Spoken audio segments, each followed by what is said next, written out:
মতে epoxy training centre মুকলি হ'ব অহা 1 জুন তাৰিখৰ পৰা এই ট্ৰেইনিং চেণ্টাৰখন মুকলি হ'ব যিসকল ব্যক্তিয়ে ভাবি আছে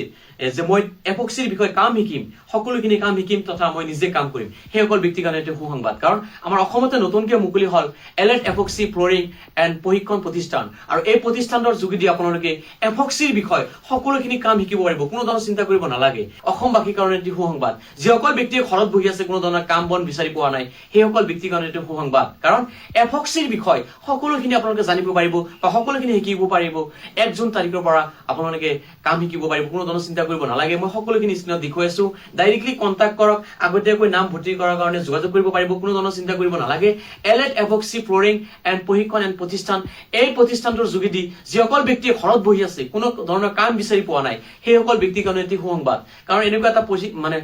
এটা ট্ৰেইনিং চেণ্টাৰ যি ট্ৰেইনিং চেণ্টাৰত আপোনালোকে এপক্সিৰ বিষয় সকলোখিনি কাম শিকিব পাৰিব কাৰণ এবাৰ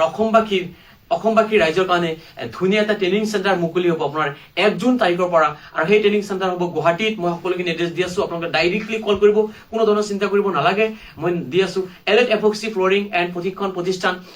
1 জুন তাৰিখৰ পৰা এই ট্ৰেইনিং চেণ্টাৰখন মুকলি হ'ব মই দাদাৰ কিছুমান কথা ভাষ্য আপোনালোকৰ মাজত দেখুৱাইছো আপোনালোকে চাই আপোনালোকে কিবা নতুন শিকিম বুলি ভাবি আছে নেকি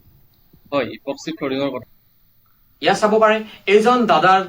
ধাৰা এনেকুৱা এটা ট্ৰেইনিং চেণ্টাৰ মুকলি হৈছে আমাৰ অসমতে সেইকাৰণে কৈছো অসমবাসী ৰাইজে তেওঁৰ চিন্তা কৰিব নালাগে যিসকল ব্যক্তিয়ে ভাবি আছে মই এপক্সিৰ কাম শিকিবলৈ বাহিৰত যাম অসমৰ যাব নালাগে এতিয়া আৰু যাব নালাগে কাৰণ আমাৰ অসমতে নতুনকৈ মুকলি হ'ল এলেট এপক্সি ফ্ল'ৰিং এণ্ড প্ৰশিক্ষণ প্ৰতিষ্ঠান এই প্ৰতিষ্ঠানটো এটা উদ্দেশ্য কাৰণ এইসমূহ কাম শিকিবলৈ হ'লে অসমৰ বাহিৰত যাব লাগে বিভিন্ন ধৰণৰ খৰচ হয় সেই হিচাপে এবাৰ অসমতে নতুনকৈ মুকলি হ'ল এলেট এপক্সি ফ্ল'ৰিং এণ্ড প্ৰশিক্ষণ প্ৰতিষ্ঠান